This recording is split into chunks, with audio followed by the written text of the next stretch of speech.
Chapitre 5. Du moment où on ne le guillotinait pas, mon père était enchanté de se retrouver à Paris.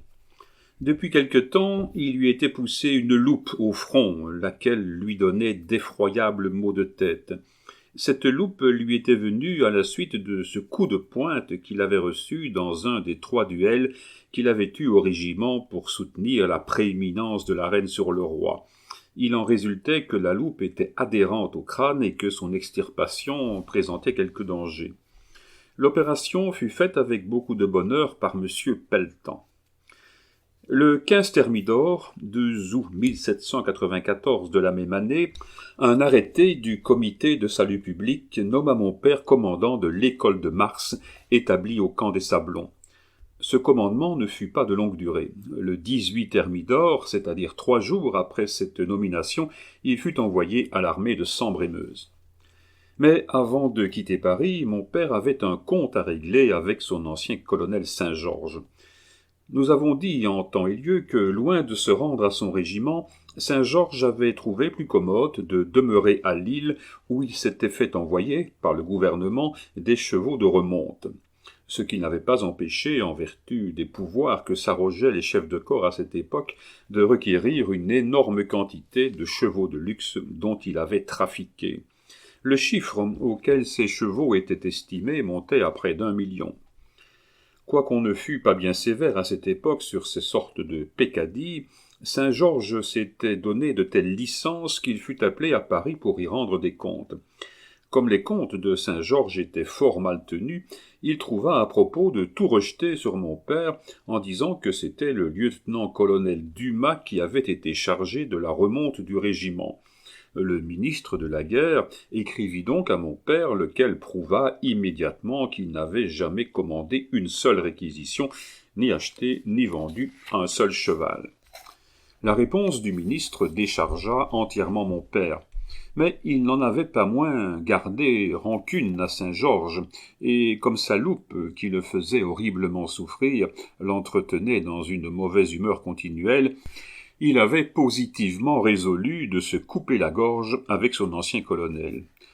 Saint-Georges, tout brave qu'il était, le pistolet ou l'épée à la main, aimait assez à choisir ses duels.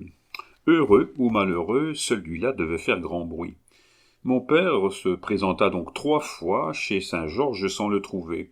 Puis il y retourna 3 fois encore en laissant chaque fois sa carte.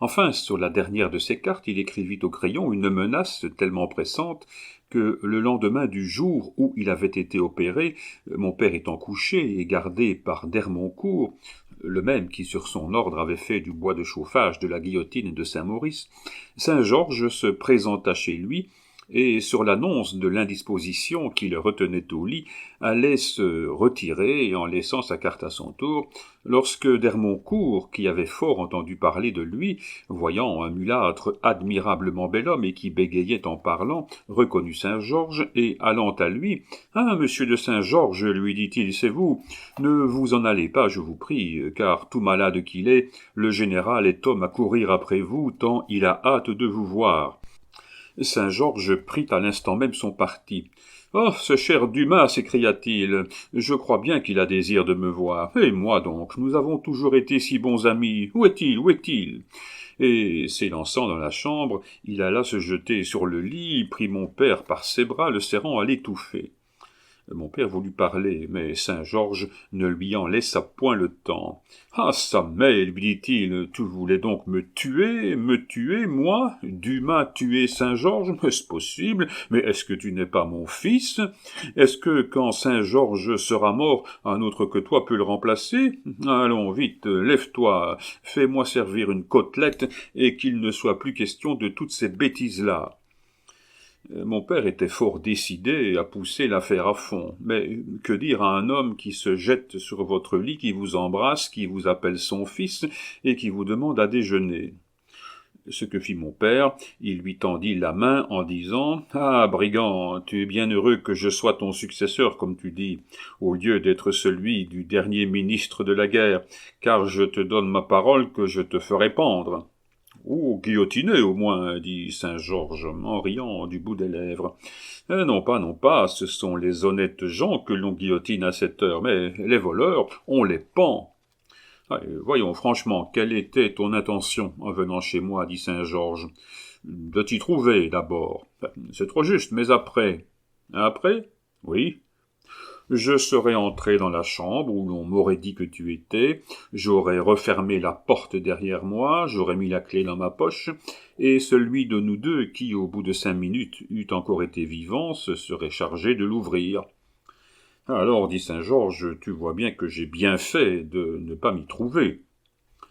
Or, comme à ce moment-là même la porte s'ouvrait pour annoncer qu'on était servi, la discussion finit et le déjeuner commença.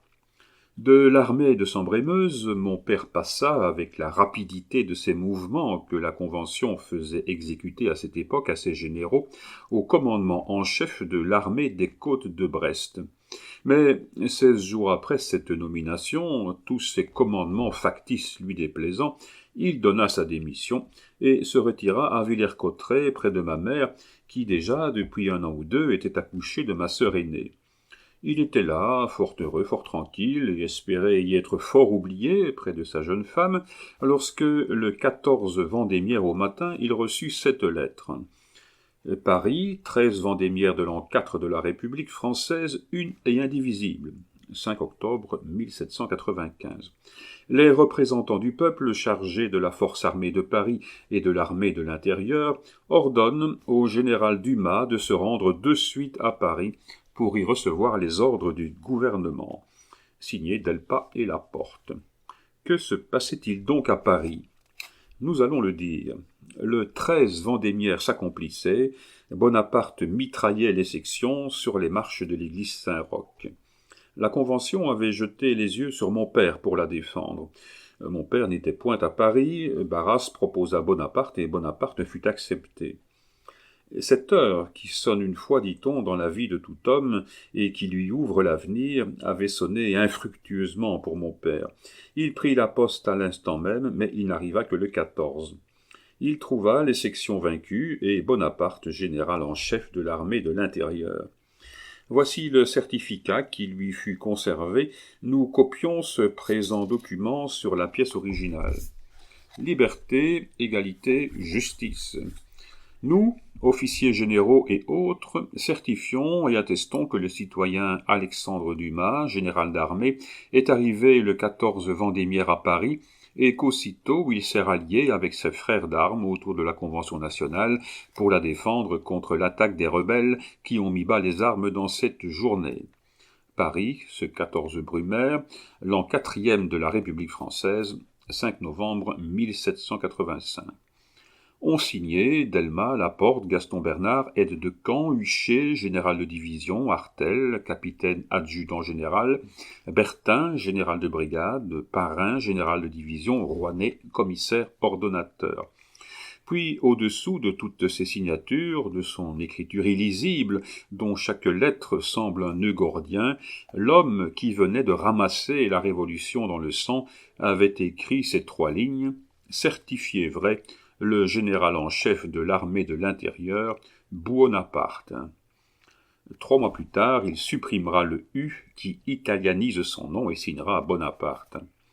C'est pendant ces 3 mois sans doute qu'il a eu son apparition comme Macbeth et que les 3 sorcières lui ont dit « Salut, tu seras général en chef, salut, tu seras premier consul, salut, tu seras empereur ».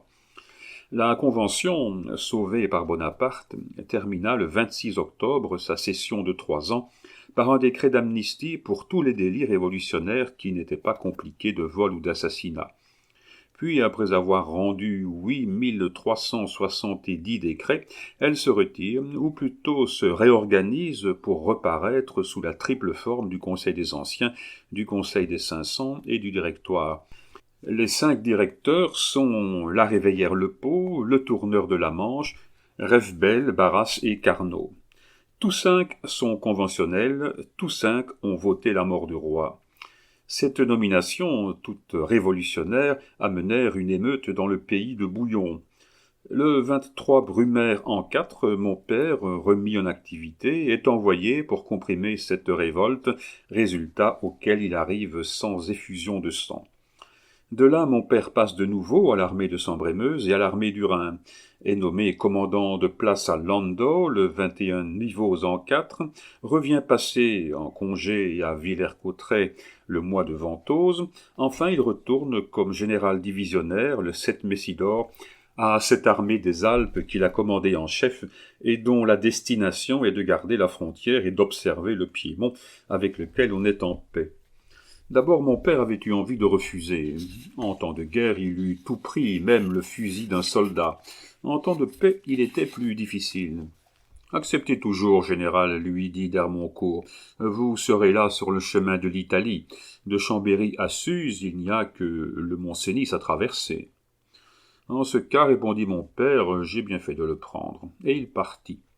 En effet, comme nous l'avons dit, la guerre, éteinte avec l'Espagne, la Prusse, la Toscane, le Piémont et la Hollande, était restée vivace entre nous et nos deux éternels ennemis, l'Autriche et l'Angleterre. Le 17 novembre 1795, les Anglais, attendus vainement à Quiberon, avaient évacué l'île-Dieu. Sombreuil et 1200 émigrés français sont passés par les armes. Au bruit de la fusillade qui retentit jusqu'à Londres, Pitt s'écrie « Du moins le sang anglais n'a coulé d'aucune blessure. » « Non, lui répondit Sheridan, mais l'honneur anglais a coulé par tous les ports. » Quant à l'Autriche, nous continuons de la rencontrer au nord et au sud à la fois. Masséna lui gagne au sud, la bataille de Loano et Bernadotte au nord, le combat de Kreuznach. Seulement, on ne profitait pas de ces victoires. Bonaparte soumit, par l'entreprise de Barras au Directoire, un vaste plan qui fut adopté. On était en train d'en finir avec la Vendée, où Hoche faisait fusiller Stofflet et Charette. Débarrassée de cette inflammation d'entrailles, la France, complètement guérie à l'intérieur, pouvait jeter toutes ses forces sur l'Italie et l'Allemagne. Voici quel était le plan du Directoire. La Vendée pacifiée, on prenait immédiatement l'offensive. Nos armées du Rhin bloquaient et assiégeaient Mayence, soumettaient les uns après les autres les princes d'Empire, transportaient le théâtre de la guerre dans les États héréditaires et s'établissaient dans les splendides vallées du Main et du Neckar. Dès lors, elle ne coûtait plus rien à la France, la guerre défrayait la guerre. Quant à l'Italie, il fallait y remporter une grande victoire qui décida le roi de Piémont à la paix ou qui permit de lui envoyer ses États. Cette opération achevée, le royaume de Piémont, effacé de la carte d'Italie et réuni à la France sous le nom de département du Pô, on franchissait le fleuve en évitant Pavie, on enlevait Milan à l'Autriche, puis on s'enfonçait dans la Lombardie et l'on venait, par le Tyrol et par Venise, frapper aux portes de Vienne. L'Italie, comme l'Allemagne, et certes aussi bien que l'Allemagne, l'Italie nourrissait nos armées. En conséquence de ce plan et dans le but de le mettre en exécution, Hoche, pour achever la pacification de la Vendée, réunit sous son commandement les trois armées des côtes de Cherbourg, des côtes de Brest et de l'Ouest, 100 000 hommes. Jourdan conserva le commandement de l'armée de Sambre-et-Meuse, Moreau remplaça Pichegru sur le Grain, et Bonaparte fut nommé général en chef de l'armée d'Italie. Le 21 mars 1796, Bonaparte quitta Paris, emportant dans sa voiture 2000 louis. C'est tout ce qu'il avait pu réunir en joignant à sa propre fortune et à celle de ses amis les subsides du Directoire. Alexandre emportait 7 fois plus lorsqu'il partit pour conquérir les Indes. Il est vrai que chaque louis d'or à l'époque de Bonaparte valait 7200 francs en assignats. Pourquoi Bonaparte, à ces belles armées du Rhin, à ces 80 000 hommes bien armés et bien équipés qu'on mettait sous les ordres de Jourdan et de Moreau, et qu'on eût mis sous les siens s'il l'eût voulu, préférait-il les 25 000 soldats nus et affamés de la rivière de Gênes? C'est que l'Italie est l'Italie, c'est-à-dire le pays des riches souvenirs.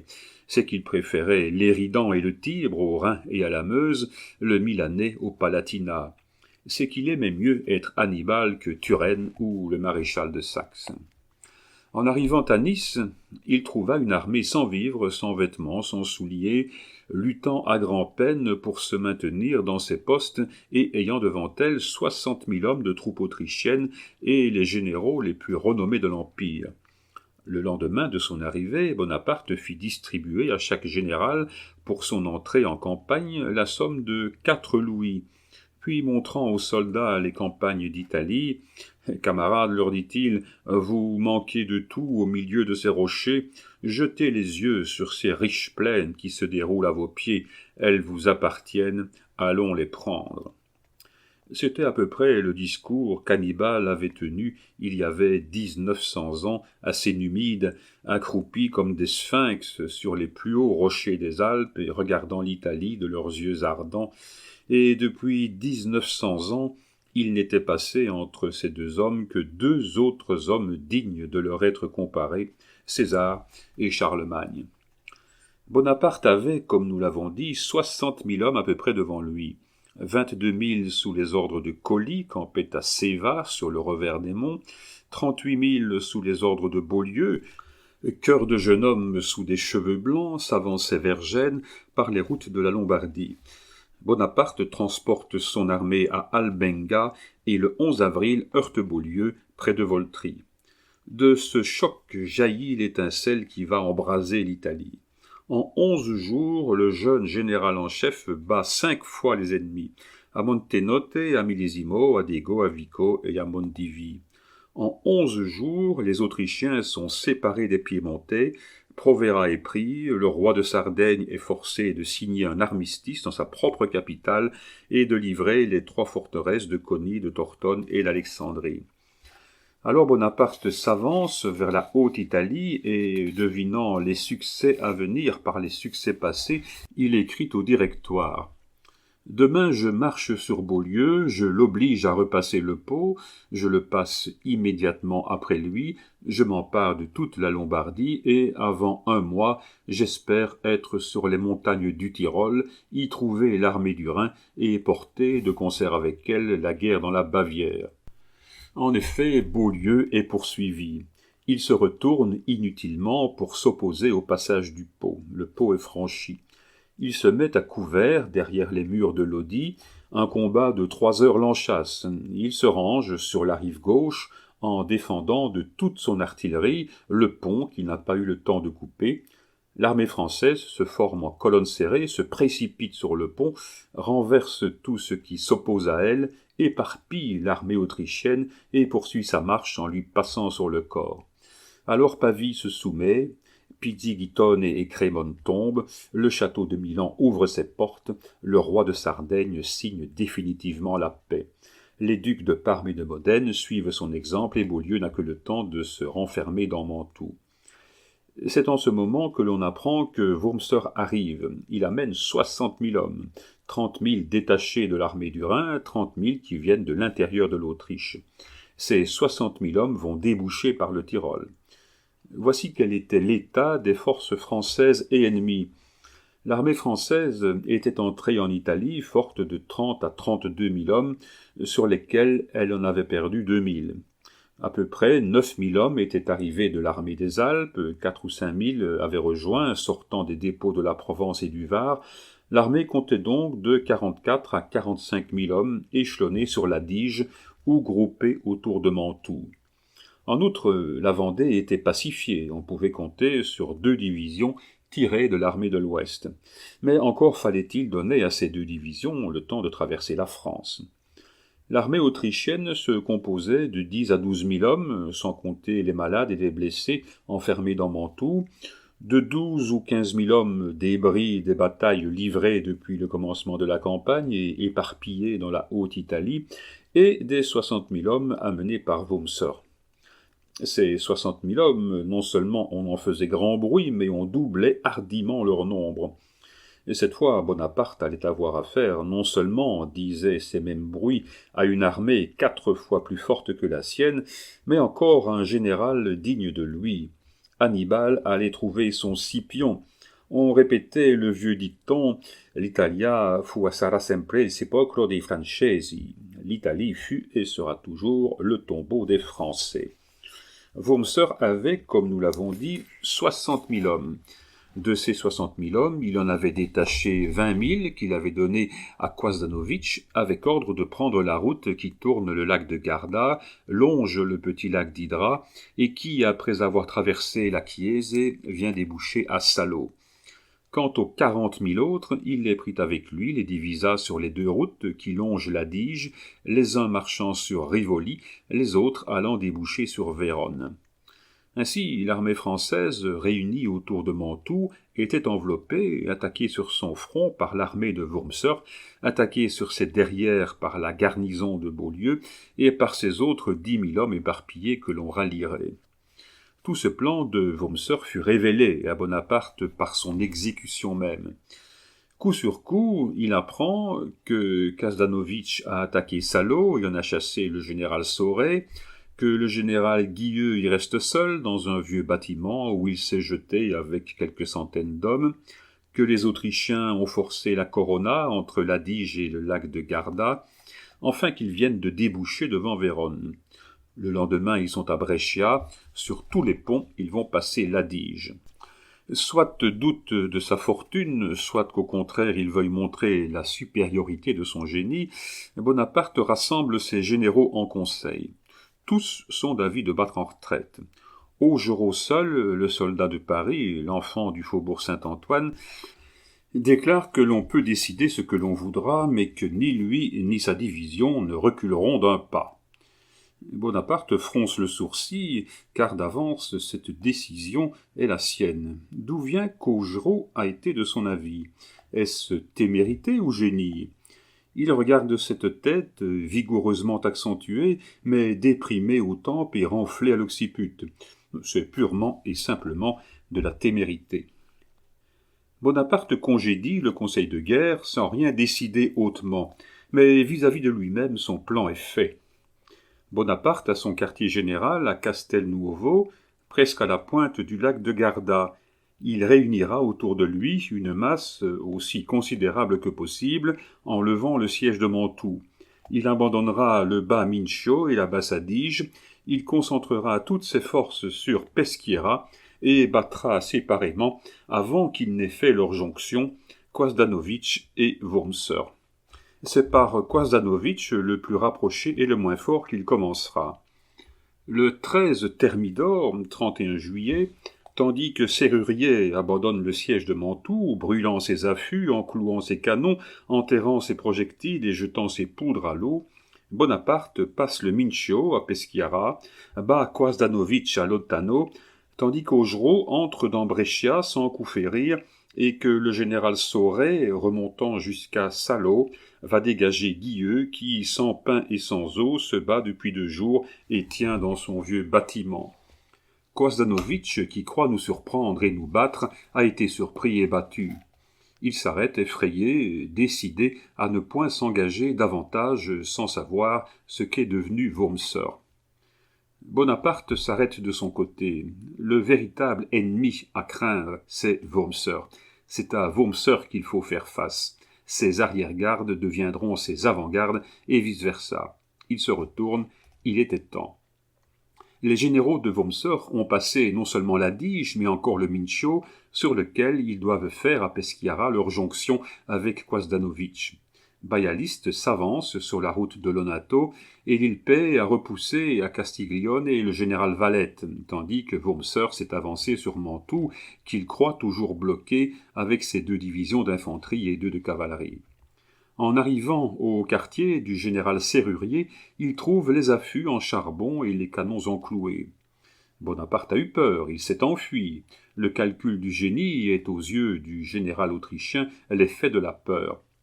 Pendant ce temps-là, Bonaparte, que Wurmser croit fugitif, coupe en 2 l'armée de Bayaliste à Lontano, en jette sur Salo une portion que poursuit et qu'éparpille Junot, se met à la poursuite de l'autre qu'il pousse sur Castiglione. Les Autrichiens fugitifs rencontrent les uns le général Sauret à Salo, les autres le général Augereau à Castiglione. Des 2 côtés, ils sont pris entre 2 feux. On fait 3000 prisonniers à Salo, on fait 1500 prisonniers à Castiglione, on tue et l'on blesse 3 ou 4 000 hommes. on prend 20 pièces de canon et l'on mêle les fuyards de Bayalistes à ceux de Kwasdanovic. Wormser a reconnu son erreur, à peine entré dans Mantoue. Il accourt au bruit du canon, il arrive avec 15 000 hommes, en rallie 10 000 à Bayalistes et à l'Ilpé, et se met en ligne pour offrir le combat. Bonaparte l'acceptera, mais il lui faut toutes ses troupes. Il part au galop pour Lonato. Depuis 3 jours, il a tout vu, tout ordonné, tout fait par lui-même. Dans ces 3 jours, il a crevé 5 chevaux. Il arrive à Lonato. Une partie des troupes qui sont dans la ville se portera sur Salo et sur Gravado pour achever Kwasdanovic. Tout ce qui restera de disponible redescendra avec lui à Castiglione. À son ordre, les troupes se mettent en marche, chacune pour sa destination. Il reste à Lonato avec 1000 hommes. Il y prendra quelques instants de repos, et le soir, il sera à Castiglione pour présenter la bataille à Wormser au point du jour. Bonaparte vient de descendre de cheval et de se mettre à table quand on lui annonce que Lonato est entouré de 4000 hommes et qu'un parlementaire autrichien est là qui vient le sommer de se rendre. Avec ces 4000 hommes, Bonaparte pourrait faire face aux 4000 et les battre peut-être, mais il est pressé. C'est une autre ressource qu'il faut employer. Il ordonne à tout son état-major de monter à cheval, se fait amener le parlementaire et ordonne qu'on lui débande les yeux. Le parlementaire, qui ne savait pas à qui il avait affaire, s'étonne en voyant un état-major là où il croyait trouver quelques officiers. Il n'en remplit pas moins sa mission. « Mais, malheureux, lui dit Bonaparte quand il a fini, vous ne savez donc ni qui je suis ni qui vous êtes. Je suis le général en chef Bonaparte et vous êtes tombés, vous et 4000 hommes, au milieu de mon armée. Allez donc dire à ceux qui vous envoient que je leur donne 5 minutes pour se rendre ou que je les ferai tous passer au fil de l'épée pour les punir de l'insulte qu'ils osent me faire. » Un quart d'heure après, les 4000 hommes avaient mis bas les armes. À la nuit tombante, Bonaparte était à Castiglione. Le lendemain, Wormser était battu et laissait 2000 hommes sur le champ de bataille où nos soldats, harassés de fatigue, couchaient pêle-mêle avec les morts. En 5 jours, Bonaparte, avec 30 000 hommes, venait d'en battre 60 000. Wormser avait perdu 20 000 hommes, tués, blessés ou prisonniers. Il avait repris la route de Rivoli, entre l'Adige et le lac de Garde, pour rentrer dans le Tyrol. Bonaparte réunit 28 000 hommes, se lance à la poursuite de Wormser, qui, en ralliant Kwasdanovic, en aura encore 40 000. Il gagne la bataille de Roveredo, entre à Trente, la capitale du Tyrol, laisse Vaubois à la garde de Trente et se jette dans les gorges du Tyrol à la poursuite de Wormser. Avec 18 000 hommes, il en chasse devant lui 30 000, fait 20 lieues en 2 jours, rejoint Wormser sur les bords de la Brenta, lui livre la bataille de Bassano, lui fait 4000 prisonniers, lui prend tout son matériel, l'accule sur l'Adige et ne lui laisse d'autres ressources que d'aller, avec les 14 000 hommes qui demeurent encore près de lui, demander un abri au mur de Mantoue qu'il était venu pour débloquer avec 60 000 hommes. C'était la 3e armée autrichienne que Bonaparte détruisait depuis son entrée en Italie. Wormser, entré dans Mantoue, résolu de s'y défendre jusqu'à la dernière extrémité, et pour ajouter aux vivres, il fit tuer et saler les 7000 chevaux de ses cavaliers, dont il fit des fantassins. Puis, furieux de la façon dont ses hommes s'étaient conduits, il condamna ses officiers, pour les punir, à ne se promener pendant 3 mois dans les rues de Mantoue qu'avec des quenouilles aux mains au lieu de cannes. Les officiers subirent sans murmure cette étrange punition. Quant à Bonaparte, il laissa Sérurier bloquer Mantoue et s'en retourna à Milan attendre des secours du Directoire et, en les attendant, fonder la République cisalpine.